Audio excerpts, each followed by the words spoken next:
तो आज के अपन लेक्चर में जो बोर्स मॉडल से पहले के कुछ और थ्योरीज है, प्री रिक्विजिट है, उन पे हम ध्यान देंगे। ये प्री रिक्विजिट इसलिए है क्योंकि हमारे पूरे थ्रू का एटॉमिक स्ट्रक्चर में एक डुअल नेचर जैसी बात सामने रखी है।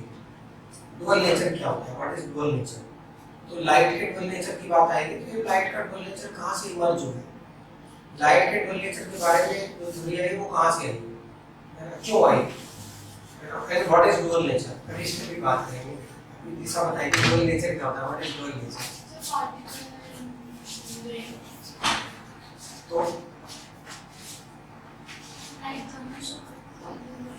नहीं, लाइट दोनों शो करती है, इलेक्ट्रॉन भी तो होता है भाई। लाइट के डुअल नेचर से हमें क्या लेना था ना, लाइट तो ऑप्टिक्स वाले बनाएंगे कहाँ पे, फिजिक्स में, हमें क्या लेना देना लाइट से, तो वही प्लेन हमें क्या लेना देना। डुअल नेचर का मतलब क्या होता है, what is the meaning of dual nature? Light भी शो करती है, ये लाइट का डुअल नेचर इसलिए पढ़ा जाता है क्योंकि आगे चल के इलेक्ट्रॉन का डुअल नेचर पढ़ना होता है। ये जो मैक्सवेल की इलेक्ट्रोमैग्नेटिक थ्योरी है या जो कुछ भी हम पढ़ा रहे हैं, ये सब क्यों पढ़ा रहे हैं भाई? तो ये इसलिए पढ़ा रहे हैं क्योंकि हमें आगे चल के इलेक्ट्रॉन का डुअल नेचर पढ़ना है। मतलब क्लियर कट समझाइए हिंदी भाषा में। हाँ भाई मैं बोल रही हूँ what is dual nature? Dual nature से क्या मतलब? अदिति बोला पर हिंदी में बोल सुनने को बोला तो हिंदी।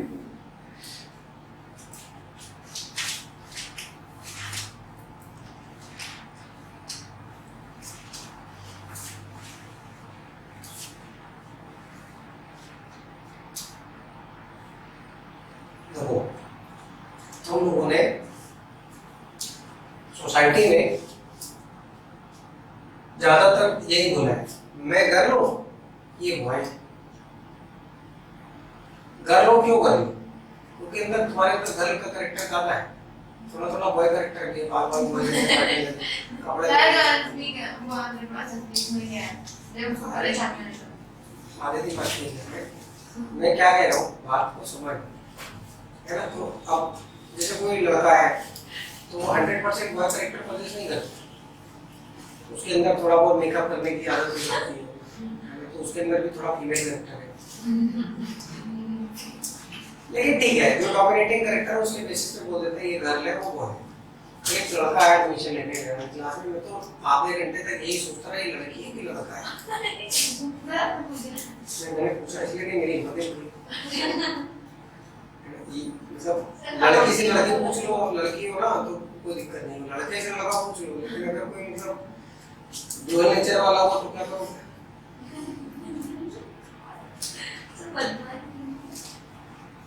आप सोचो, यहीं से आपको डुअल नेचर का मतलब समझ में आ जाएगा। जो पार्टिकल है वो तो पार्टिकल है, जो वेव है वो तो प्योर वेव है। तो जो दोनों नेचर पजेस करता है उसको क्या बोलोगे, वेव या पार्टिकल? उसको कुछ नहीं बोलोगे। जैसे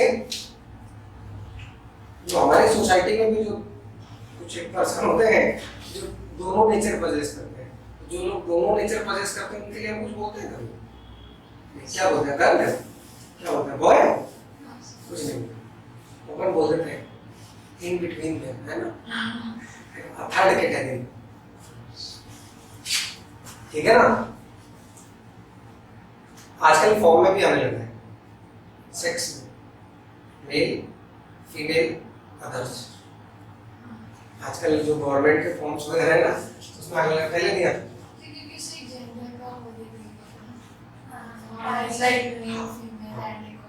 ठीक है ठीक है, तो व्हाटएवर जो भी है, लेकिन वो तो ना तो एग्जैक्टली बॉय है ना गर्ल है, सीधी सीधी बात ये। तो यही डुअल नेचर की फील है। डुअल नेचर क्या होता है ये समझना बहुत जरूरी है, क्योंकि आगे चल के अभी हम लाइट के डुअल नेचर की बात करने वाले, फिर आगे चल के हम इलेक्ट्रॉन के डुअल नेचर की बात करने वाले। तो it is very necessary to know what exactly is the dual nature. Dual nature होता कैसे, समझ रहे हैं कि नहीं? तो इसी पॉइंट के आगे बढ़ते हुए लाइट नेचर की बात कैसे पता है? तो देखिए दो थ्योरी है, एक है Maxwell theory of electromagnetic radiation, Maxwell theory of electromagnetic radiation.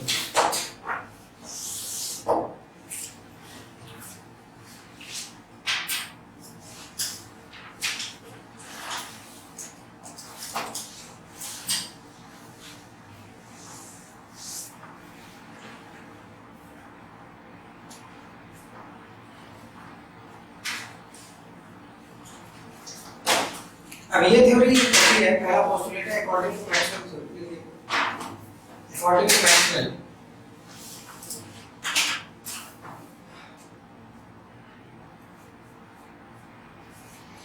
all electromagnetic electromagnetic all E.M radiations have wave nature, radiations है वेव नेचर। अब इस वेव नेचर के पीछे कोई ना कोई एक्सपेरिमेंटल एविडेंस होगा, तो which can be explained by interference।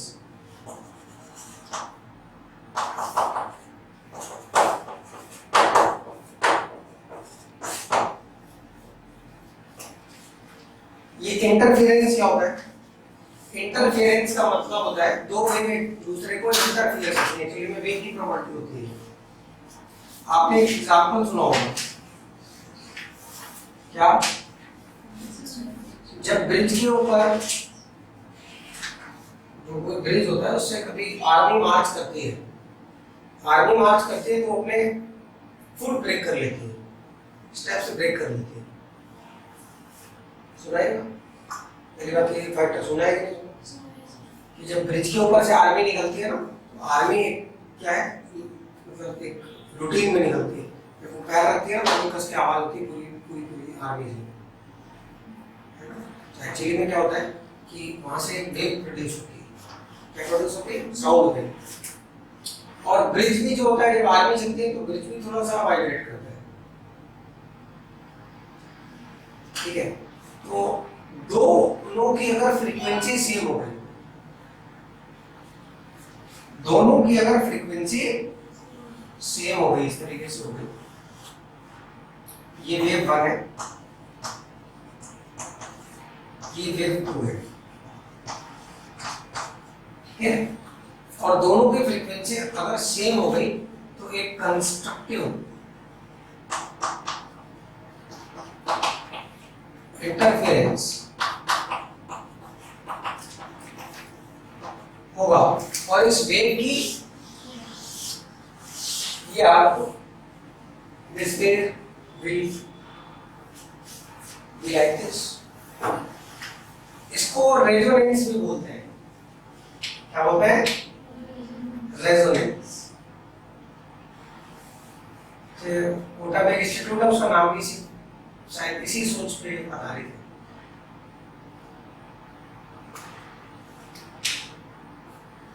Physics वाले रेजोनेंस, हाँ ये फिजिक्स वाला रेजोनेंस है, केमिस्ट्री वाला रेजोनेंस नहीं है, जहाँ पे दो वेव एक दूसरे से कंस्ट्रक्टिव इंटरफेरेंस करते हैं। इंटरफेरेंस एक दूसरे में कुछ कर रही है।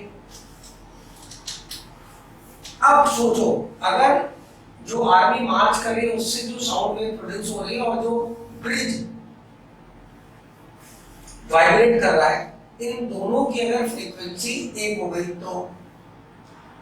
तो ब्रिज इतनी तेजी से वाइब्रेट करेगा, कंस्ट्रक्टिव इंटरफेरेंस हो जाएगा कि वो पूरा का पूरा ब्रिज ही कोलैप्स कर जाएगा। तो ये प्रैक्टिकल एप्लीकेशन है इसका, कंस्ट्रक्टिव इंटरफेरेंस। ये प्रॉपर्टी वेव की प्रॉपर्टी होती है। किसकी प्रॉपर्टी होती है? Wave interference. ये प्रॉपर्टी वेव की प्रॉपर्टी होती है, और चूंकि लाइट वेव ऐसा करती हैं इसलिए ऐसा बोला गया। हालांकि डिफ्रैक्शन, रिफ्लेक्शन, रिफ्रैक्शन ये सब भी वेव की प्रॉपर्टी है, सही है? लेकिन ये सबसे बड़ी प्रॉपर्टी है, इसी में डिस्ट्रक्टिव इंटरफेरेंस होता है। इसी में एक क्या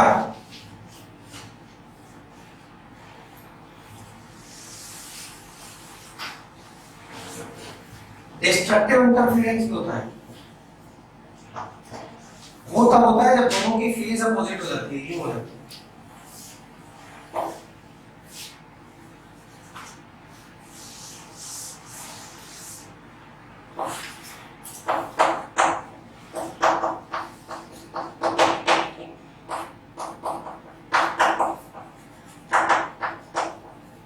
इससे क्या होता है, वेव छोटी सी हो जाती है।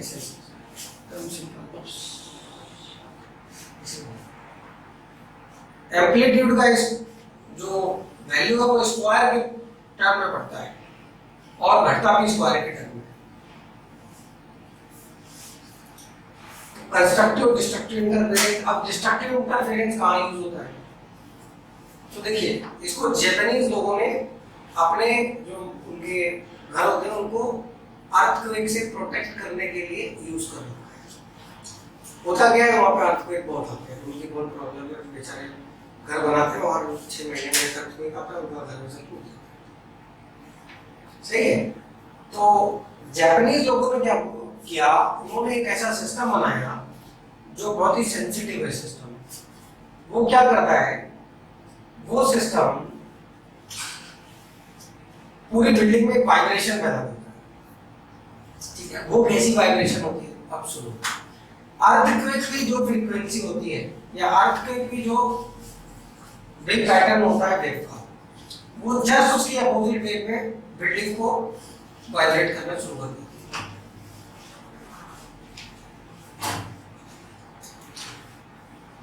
समझ आया नहीं? और जस्ट उसकी अपोजिट फेज में बिल्डिंग को वाइब्रेट करना शुरू कर देती है, तो वो बिल्डिंग अर्थक्वेक आने के बाद भी शेक होती ही नहीं। और जब बिल्डिंग शेक होगी नहीं तो बिल्डिंग गिरेगी।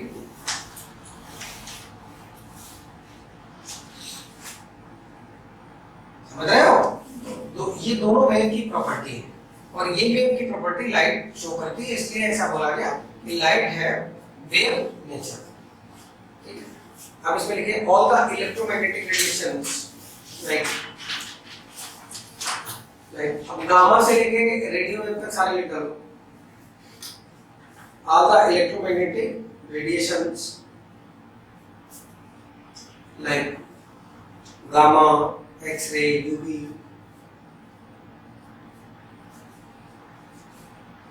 Gamma, X-ray, UV, visible, microwave, IR, infrared,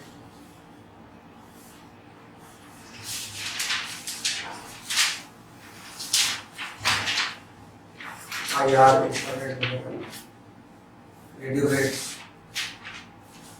travels with the speed of light in vacuum. मतलब सेम स्पीड होती है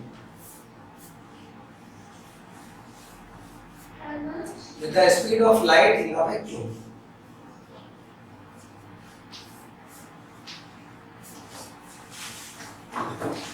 ठीक है, और इसमें नेक्स्ट पोस्टुलेट लिखेगा all the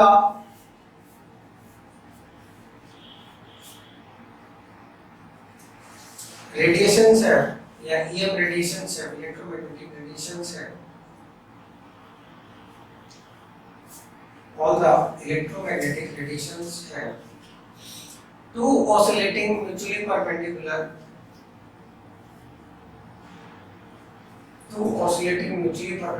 fields.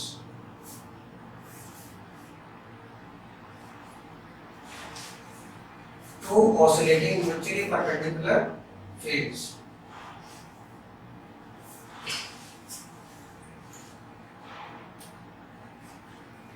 Electromagnetic field and magnetic field. Sorry, electric field and magnetic field. Electric field and magnetic field components, which are also perpendicular to the direction of propagation of wave. Which are also perpendicular to the direction of propagation of wave.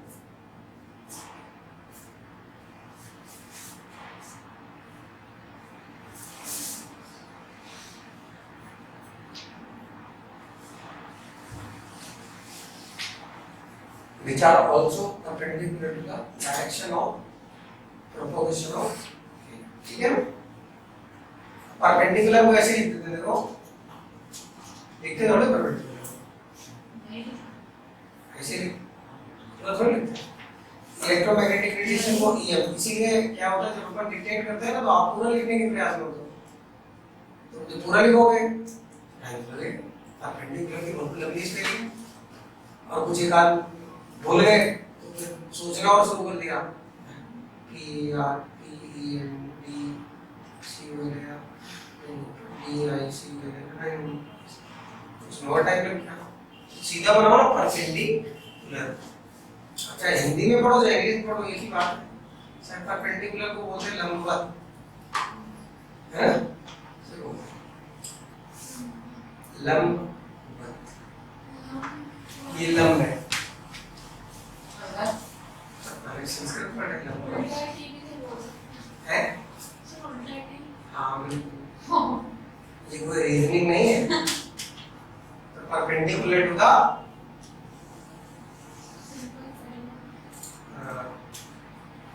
direction of propagation of wave. Next postulated, the energy of an electromagnetic.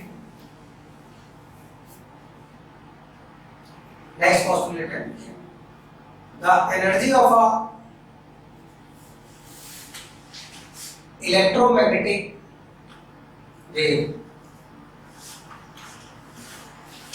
Energy जो है हमारी electromagnetic wave की is directly proportional to the square of the amplitude.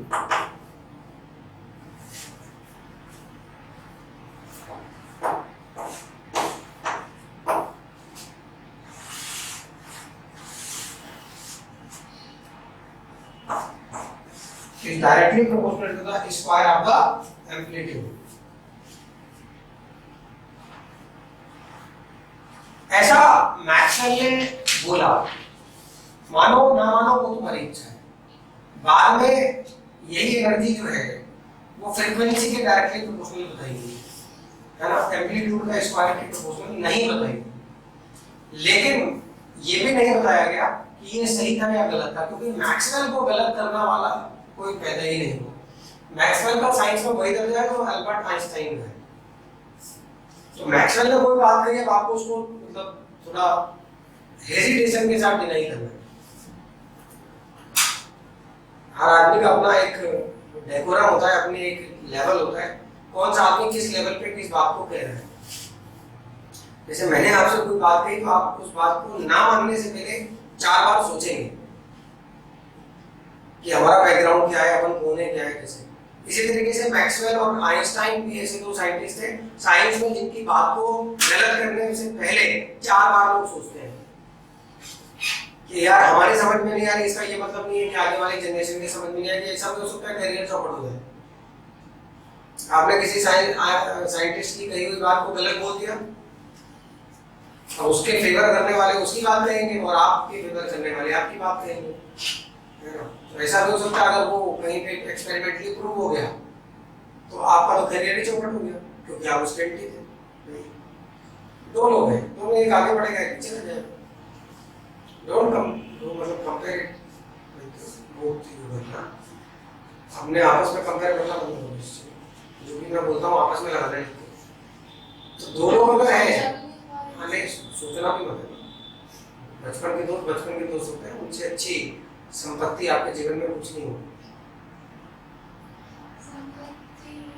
This is your property and the most valuable property of your life is your friendship. सही, लोग करोड़ों अरबों रुपए की जमीनें खरीदते हैं, बेचते हैं, it's nothing, worthless. The most valuable property is friendship of childhood. और ये जो इधर 14 साल के बाद 14 साल के तो सब वही रहे हो गए ना, 14 साल के बाद वाली जो फ्रेंडशिप होती है ना, ये जो है सबसे खतरनाक फ्रेंडशिप होती है। ये कभी भी धोखा दे सकती है। एक दुश्मन कभी धोखा नहीं देता था, हमेशा दोस्त धोखा देता है। दुश्मन तो दुश्मन है, वो क्या धोखा देगा। दोस्त अगर धोखा देगा तो धोखे का मतलब ही है दोस्त। इसीलिए सीधा सीधा मैंने ठंडा बना दिया, टाइम लिमिट बना दी कि इतने साल के पहले वाले दोस्त कभी धोखा नहीं देंगे, बेस्ट फ्रेंड है। और उस साल के बाद जितने भी बनेंगे वो सब आपको धोखा देंगे। इसलिए अपने आप पे अप्लाई कभी मत करो, लोगों को बताओ उसको बी सीरियस, अच्छे से लो। मैं अपने आप को मैक्सिमम या आइंस्टाइन नहीं बता रहा हूँ, लेकिन फिर भी आपके लिए उनसे कम नहीं होगा, सही है। आपके लिए आज जो आपकी सिचुएशन है उसमें अपन उनसे कम नहीं है, क्योंकि हम जो बताएंगे वो exactly as it is follow होगा यहाँ से लेके आईआईटी तक। और अगर किसी ने उसको फॉलो नहीं किया वो गलत है। आपको पता है आईआईटी में हर साल 5-6 क्वेश्चन गलत आता है। ये बोनस देख के खुश हो जाती है। आपको पता है it is a part of your scrutiny. वो जानबूझ के गलत होते हैं कि जो अड़ियल बच्चे हैं वो अड़ियल बच्चे उसमें फंस जाए, अपना टाइम बर्बाद करें और फिर उनका पेपर बिगड़ जाए। हमें किसी क्वेश्चन से शादी थोड़ी करनी है, कोई रिश्ते रिलेशनशिप थोड़ी बनाना है किसी क्वेश्चन से। मेरे को उसको फोड़ना है। क्या करना है? फोड़ना है उस क्वेश्चन को। तो वो तो विदिन टाइम अगर होता है तो हमारा अच्छा साथी है, और 3 मिनट के अगर ज्यादा टाइम ले रहा है तो हमारा अच्छा साथी नहीं है। समझ आया कि नहीं? तो इस बात का कल एग्जाम है, इसमें बताऊंगा। वो क्वेश्चन करो तो 3 मिनट में हो जाए, पहले फर्स्ट अटेम्प्ट।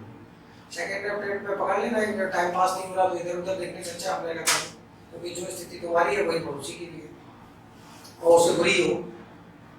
ये आईटी का एग्जाम, ये बोर्ड का एग्जाम नहीं है।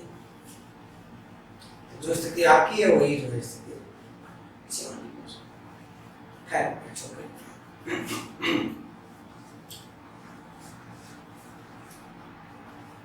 इसके फिर कुछ ड्रॉबैक भी थे, तो अगली heading drawbacks of Maxwell theory.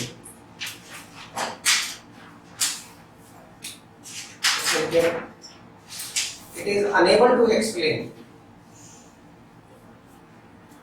the photoelectric effect.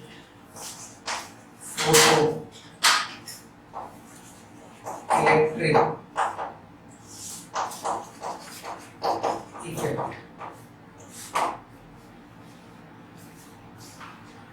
It is unable to explain the photoelectric effect.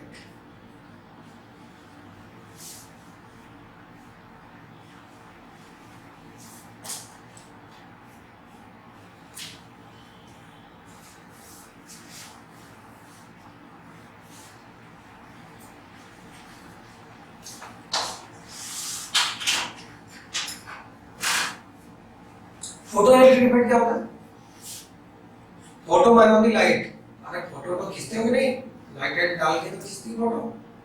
हाँ, तो फोटो माने होता है लाइट। और लाइट का अगर कोई इलेक्ट्रिसिटी से लेना देना है, अगर कोई लाइट की वजह से इलेक्ट्रिसिटी वगैरह प्रोड्यूस होती है या सर्किट कंप्लीट होता है, तो उसको बोलते हैं फोटो इलेक्ट्रिक इफेक्ट। ये भी पढ़ना है, डिटेल में पढ़ना है, एटॉमिक स्ट्रक्चर में ही पढ़ना। तो फोटो इलेक्ट्रिक इफेक्ट जो है ये क्या हुआ? तो होता क्या है, एक मेटल की सरफेस होती है। अब इलेक्ट्रिसिटी का मतलब समझते हो? Flow of electron. अगर इलेक्ट्रॉन किसी डायरेक्शन में फ्लो होने लगे,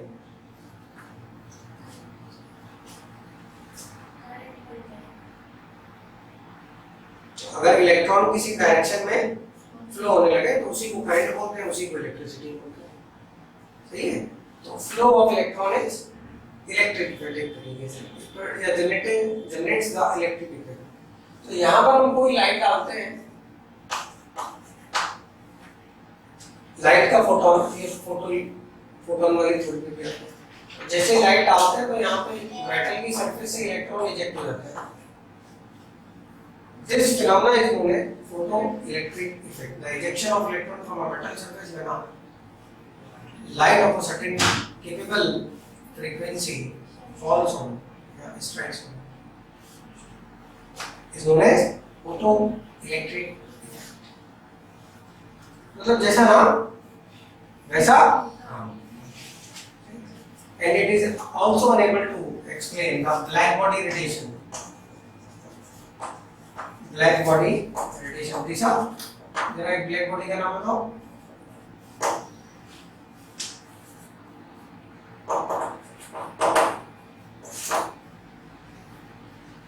ब्लैक बॉडी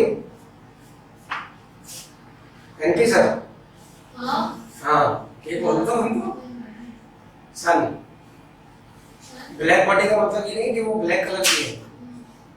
ब्लैक बॉडी है जो हर तरीके के रेडिएशन को एमिट कर सकती है और हर तरीके के रेडिएशन को एब्जॉर्ब कर सकती है. जो भी इसमें पड़ता है वो रेडिएशन हम डालते हैं तो उस रेडिएशन को वो पूरी तरह एब्जॉर्ब कर लेती है. That is known as black body. Black hole तो अलग चीज. हाँ ब्लैक होल एमिट कुछ नहीं करता. ब्लैक होल को आप देख नहीं सकते but you can see the sun. तो ब्लैक बॉडी की डेफिनेशन ये है कृष्णिका. इसको कृष्णिका बोलते हैं. ठीक है. तो ब्लैक बॉडी रेडिएशन जो होते हैं इसको भी मतलब एक्सप्लेन नहीं कर पाती हमारी मैक्सवेल की थ्योरी. तो फिर कौन सी थ्योरी आती है? तो नेक्स्ट थ्योरी एक और है.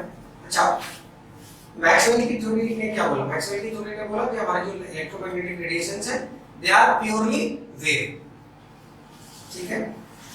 तो एक साइंटिस्ट थे जिनका नाम था प्लांक. तो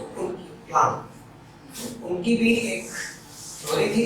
उनकी भी थ्योरी के कुछ अपनी बातें थी. तो चलो नेक्स्ट आता है प्लैंक क्वांटम थ्योरी.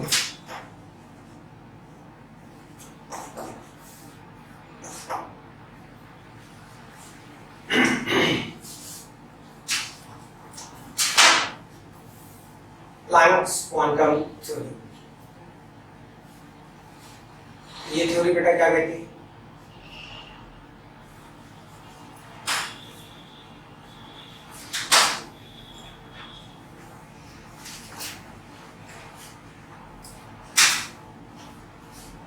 तो प्लैंक अंकल ने बोला कि देखिए ऐसा लाइट जो है. अच्छा प्लैंक एक अलग साइंटिस्ट था. बहुत छोटा मोटा साइंटिस्ट. इसके नाम केवल एक ही रिसर्च है बस ये प्लैंक. लेकिन कभी कभी छोटे लोगों में भी किस्मत चमक जाती है. कोई बड़ा आदमी यहाँ बैठे वही इनके साथ है. इनकी पहले थ्योरी पढ़ते हैं फिर देखते हैं कि किस्मत चमकी कैसे है ना. इनका नाम फिजिक्स से लेके केमिस्ट्री तक प्लैंक कांस्टेंट कैसे पढ़े. अभी मैंने लिखा भी था जो h लिखा था उसमें h जो था वो प्लैंक कांस्टेंट था. It is the frequency of light. सही है. तो क्या थ्योरी है इन्होंने कहा देखो ऐसा है कि जो लाइट है ना ये वेव की फॉर्म में अपनी एनर्जी को ट्रेवल नहीं कर पाती. इसकी जो वेव की एनर्जी है ये स्मॉल बंडल्स या पैकेट्स में होती है जिनको फोटॉन बोला जाता है. फोटॉन. तो इनका कहना था कि जो एनर्जी है जो लाइट है लाइट के पास जो एनर्जी होती है वो किसी स्मॉलेस्ट अमाउंट का इंटीग्रल मल्टीपल होती है जिसको बोलते हैं क्वांटाइजेशन. इसीलिए इसका नाम प्लैंक क्वांटम थ्योरी. क्वांटाइजेशन का मतलब होता है कि जो भी क्वांटिटी है वो सबके इंटीग्रल मल्टीपल है. जैसे मान लो हम लोगों के पास केवल 1000 का नोट एग्जिस्ट करता है और कोई नोट एग्जिस्ट ही नहीं करता. ठीक है. अब आपके पास 1 लाख रुपए मान लो मतलब अगर आपके पास 1 लाख रुपए है तो आपके पास जो 1 लाख रुपए है वो 1000 के मल्टीपल में कितने नोट होंगे? तुम्हारे पास 10 लाख रुपए है कितने नोट होंगे? तो जो भी वो जितने भी होंगे वो एक इंटीग्रल नंबर होगा ऑफ द मल्टीपल ऑफ 1000 होगा. दिस फिनोमेना तो ऐसे बोल सकते हैं मनी इज क्वांटाइज्ड. जो मनी है पैसा है वो क्वांटाइज. क्वांटाइजेशन का मतलब है कि एक छोटी सी क्वांटिटी है अब हमारे पास 1000 तो उसके इंटीग्रल मल्टीपल में ही सारी क्वांटिटी एग्जिस्ट करेगी. अभी मैं बोलूं कि मेरे को 1,05,000 रुपए दो, दे पाओगे? नहीं, क्योंकि अच्छा आप अच्छा आप 500 का नोट बनाने के लिए 1000 के दो नोट, एक नोट को दो हिस्से में कर दोगे, क्या करोगे?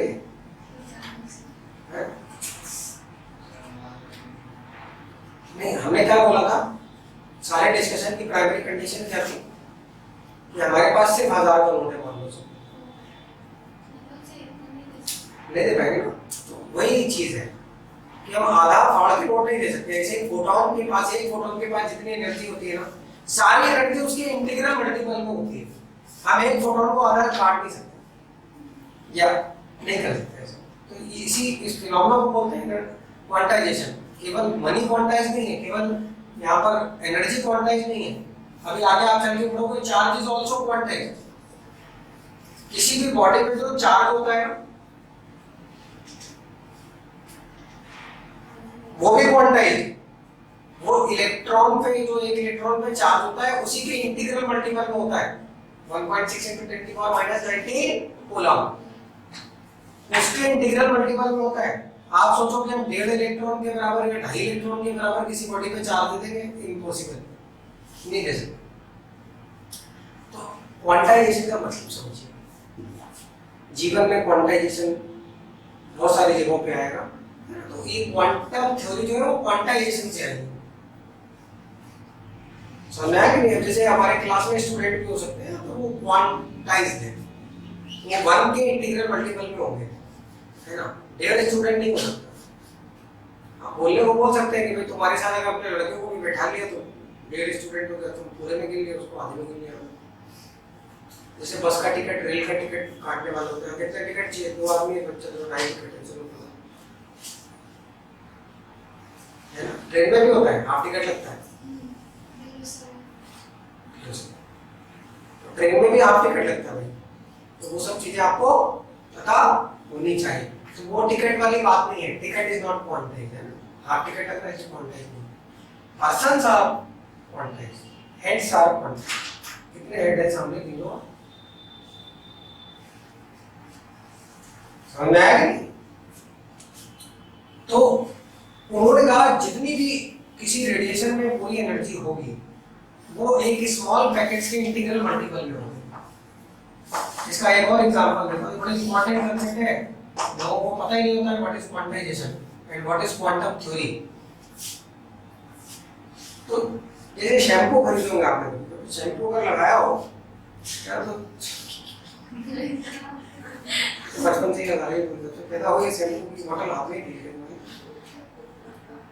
तो जनरली लोग शैशे खरीद लेते हैं सब कि भाई ट्रायल पैकेट है, छोटा सा है, तो आप 2 से लेके 5 तक आता है, डिपेंडिंग अपॉन द शैम्पू। आप 50 पैसे करते हैं। चिक नाम का एक शैम्पू आता है, उससे मैं अपनी गाड़ी धुलवाता हूँ, शैम्पू से गाड़ी धुलवाता हूँ। तो चिक नाम का एक शैम्पू आता है, हाँ वो कार वॉश आता है, वो कार वॉश में भी वही होता है, नथिंग एक्स्ट्राऑर्डिनरी। तो शैम्पू की कीमत पे मत जाओ, ऐसी की बात पहले करने लगते, कीमत पे मत जाओ, तो उसकी लड़ी देखो, लड़ी। तो एक मान लो शैशे में 8 ml आता है, तो आप शैम्पू का जो कलेक्शन 8 ml मान लो आता है, 10 ml ही आता है पानी में लगे, 7 ml 6 ml 8 ml ऐसे आता है। तो अगर एक शैशे में 8 ml है, तो आपके पास जो टोटल अमाउंट ऑफ शैम्पू होगा ml में, वो 8 का इंटीग्रल मल्टीपल होगा, 16 ml होगा, 40 ml होगा, या उसका इंटीग्रल मल्टीपल होगा, 80 ml होगा। ऐसा हो सकता है मैं बोलूं 40 का ml शैम्पू खरीद के लिया, कोई भी दुकानदार शैशे फाड़ के नहीं देगा, काट के नहीं देगा। तो शैम्पू इज ऑल्सो क्वांटाइज्ड, सही है। मार्केट में जितनी भी चीजें आती हैं वो सब क्वांटाइज्ड होती है।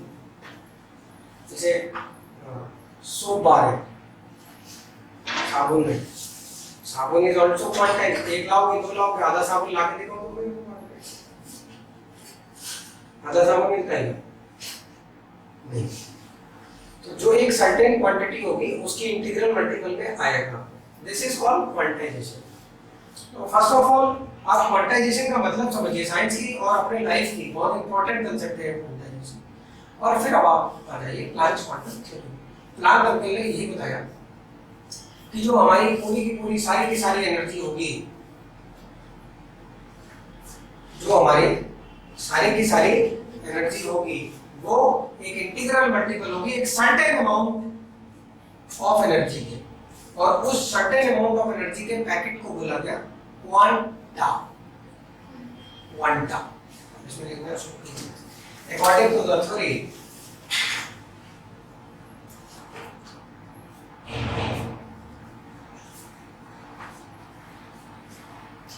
according to the theory, atoms or molecules can emit or absorb energy. Can emit or absorb energy only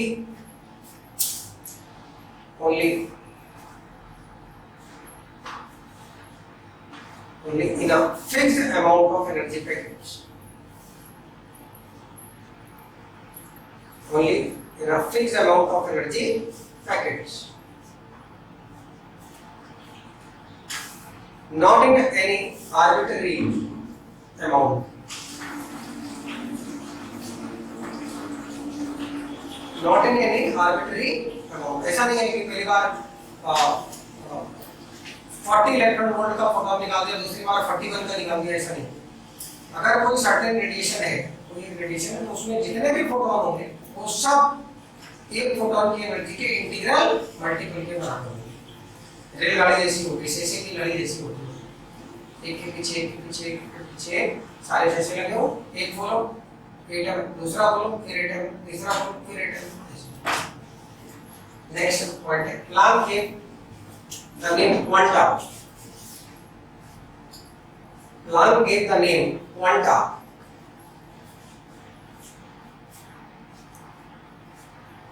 or photon, quanta or photon to the smallest amount of energy, to the smallest amount of energy, to the smallest amount of energy which can be emitted, to the smallest amount of energy which can be emitted or absorbed,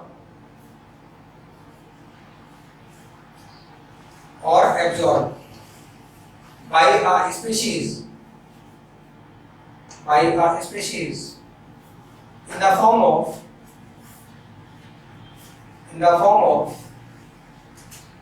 electromagnetic radiation, in the form of electromagnetic radiation। वही जो मैं उतनी देर से समझा रहा हूँ, है ना, कि एक पैकेट की जितनी एनर्जी होगी उसी के इंटीग्रल मल्टीपल होगी।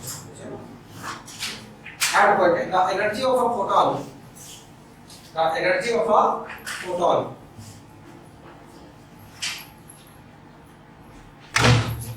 is directly proportional to the energy of a photon is directly proportional to the frequency. The energy of a photon is directly proportional to the frequency of the incident or emitted radiation.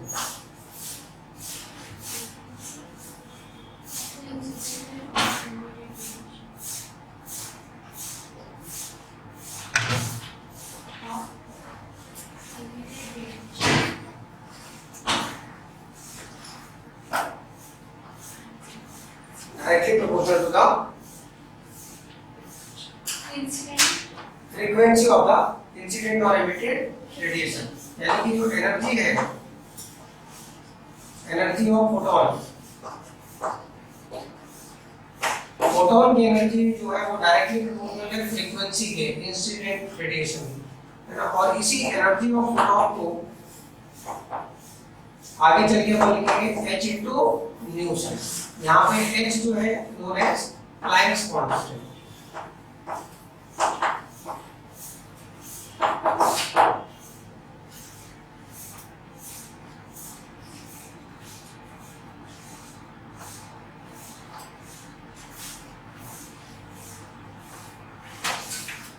और इसकी value होती है 6.625 -34 joule second.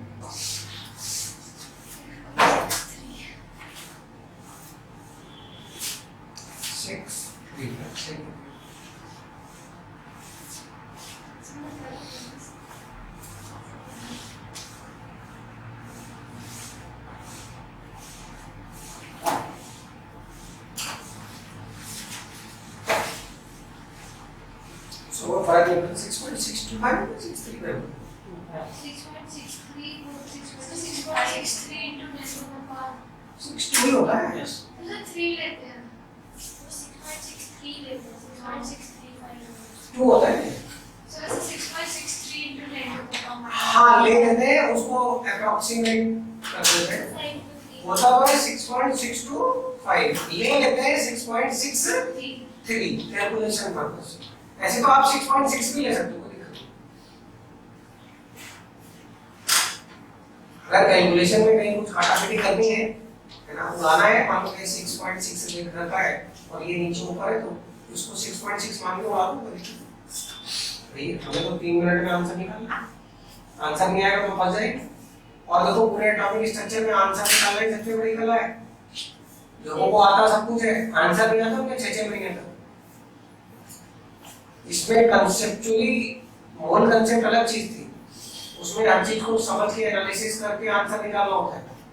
ये chapter तो एकदम flat है, इसकी theory तो बहुत आराम से समझ में आती है, कुछ नहीं है।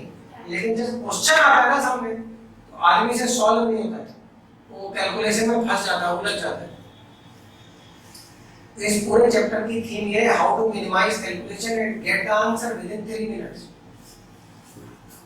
पूरे चैप्टर में यही थीम के साथ काम करना है हम, समझ लो। तो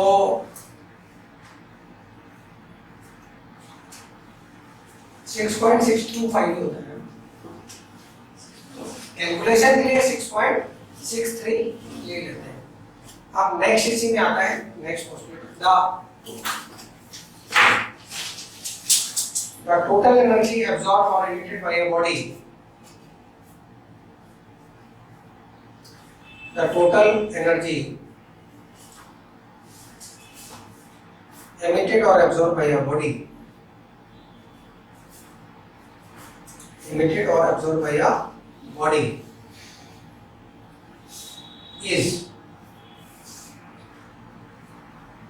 the integral multiple of is the integral multiple of is the integral multiple of the energy of a particular photon, is the energy of a particular photon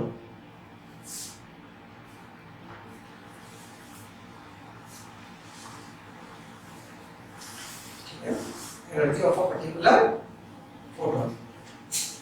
कहने का क्या मतलब कि अगर टोटल एनर्जी होगी ई टोटल किसी भी रेडिएशन की, तो उस रेडिएशन का एक फोटोन होगा, उस रेडिएशन के फोटोन की एक की एनर्जी h न्यू होगी और वो टोटल एनर्जी उसके इंटीग्रल मल्टीपल में होगी। n की वैल्यू 1 2 3 4 से लेके कुछ भी हो सकती है, 10 की पावर 25 10 की पावर 30 तक कुछ भी हो सकती है।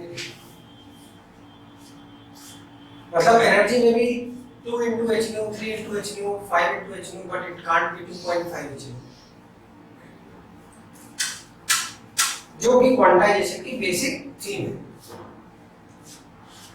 हालांकि इनको ऐसा कोई मेडल नहीं मिला, क्वांटम ने अपनी थ्योरी दी और चुप हो गया, प्लैंक ने अपनी क्वांटम थ्योरी दी और वो चुप हो गया, क्योंकि उसकी इतनी औकात नहीं थी कि वो मैक्सवेल को चैलेंज कर सके। ठीक है, तो फिर इनकी लाइफ में परिवर्तन कहाँ से आया? इनकी लाइफ में परिवर्तन आया एल्बर्ट आइंस्टाइन जो थे, उन्होंने इनके पीठ पे हाथ रख दिया। इन्होंने प्लैंक की क्वांटम थ्योरी को सपोर्ट कर दिया और एक फिनोमेना था फोटो इलेक्ट्रिक इफेक्ट, उसको एक्सप्लेन कर दिया, जो कि मैक्सवेल की थ्योरी से एक्सप्लेन नहीं हो पा रहा था, तो उन्होंने इसको एक्सप्लेन कर दिया। अब आइंस्टाइन ने इनकी थ्योरी को लेते हुए किसी चीज को एक्सप्लेन कर दिया। अब मैक्सवेल को भी कोई गलत नहीं कह सकता, आइंस्टाइन को भी कोई गलत नहीं कह सकता। ये एक्चुअली में पार्टिकल नेचर पे बेस्ड थ्योरी थी। देखो कि एक पार्टिकल की तरह एनर्जी के फोटोन को कंसीडर किया गया। समझ में आया? तो नेक्स्ट एक को नोट लगा के लिखना। Einstein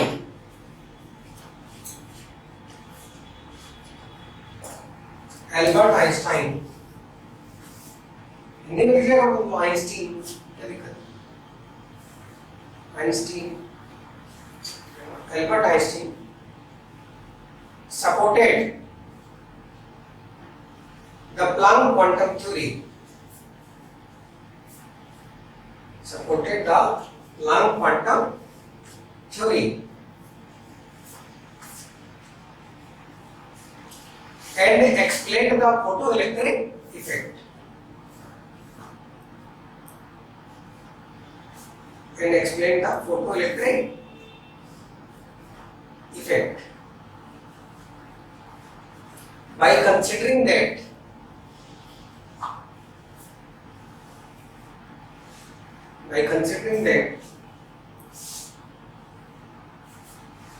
the radiations can also travel in the form of photons. अब भैया दो महाशक्तियां आमने सामने, एक मैक्सवेल और दूसरी Einstein, the form of photon. Can also travel in the form of photon. अब दो महाशक्तियां आमने सामने हैं, कौन कौन? फोटोन को हिंदी में फोटोन ही बोलते हैं, फोटोन बोलते हैं, फोटोन। तो दो महाशक्तियां आमने सामने, तो भाई लोगों ने कहा देखो ऐसा है, लाइट मैक्सवेल के दिए गए सारे एक्सपेरिमेंट को भी दिखाती है और लाइट फोटो इलेक्ट्रिक इफेक्ट भी दिखाती है। तो photo electric effect particle nature से एक्सप्लेन होता है और बाकी जो इंटरफेरेंस, रिफ्लेक्शन, रिफ्रैक्शन है, ये वेव नेचर से एक्सप्लेन होता है। तो फिर लोगों ने कहा ऐसा है, लो देख लो, लाइट है डुअल नेचर, ना तो लाइट एक वेव है, ना ही लाइट एक पार्टिकल है, ये कुछ ऐसा है जो डुअल नेचर पोजेस करता है ना। अब उसके बारे में हम बोलेंगे पार्टिकल है या ये है, हम ये बोलते हैं जब वो पार्टिकल की तरह बिहेव करती है तो बोलते हैं light is showing particle nature. जब वो वेव की तरह बिहेव करती है तो we are saying light is behaving like a wave. हम बोलते कभी नहीं कि लाइट पार्टिकल है या वेव है। ये बिल्कुल उसी तरीके से जैसे एक ट्रांसजेंडर को अपन घर लिया बॉय में या मेल या फीमेल में, फीमेल या मेल में क्लासिफाई कर दें, ये उतनी बड़ी ब्लंडर है। समझ में आया नहीं? क्या बोलते हैं राजस्थान में? हमारे यहाँ तो हिजड़े बोलते हैं, तुम्हारे क्या बोलते हैं? हाँ, वो ढोलक वोलक लेके वो ताली वाली पीटते हैं, क्या नाम होता है? किन्नर बोलते हैं। हाँ, किन्नर। अब उनके बारे में नहीं कहा जाता, वो लड़कियां के लड़के हैं, समझ में? मैं ये कहना चाह रहा हूँ कि ये करना आप समझ गए ना? अब मेरे ख्याल आप बताइए, जो नाम भी नहीं पता पड़ता, तुम समझ गए तो बताया क्यों नहीं मुझे? है जो भी बोले, ट्रांसजेंडर बोलते हैं, बहुत सारी चीजें बोलते हैं, लेकिन समझ गए ना, उनको हम स्पेशलाइज नहीं करते कि वो क्या है। वो उतना बड़ा ब्लंडर हो जाएगा जितना बड़ा ब्लंडर हम यहाँ पर कर देंगे। मतलब सोशल लाइफ में तो समझ में आ गई बात, अब उसको जरा साइंस में भी लगा के देख लो कि हम लाइट के लिए कभी बोलेंगे कि पार्टिकल नेचर पर प्रोसेस करती है या वेव नेचर नहीं। अब यहीं से related dual nature of light, this is the light particle, dual nature of light.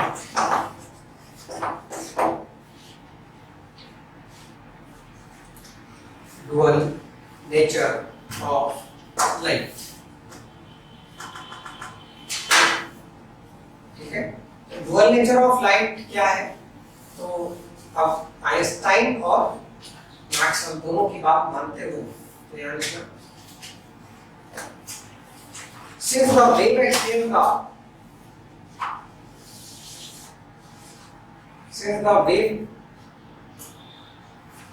explains the interference of light diffraction of light. Yeah, ऐसे लिख लो. So the way to explain the interference, diffraction, reflection, refraction. Diffraction, DIFF. Interference, diffraction, परावर्तन, अपवर्तन,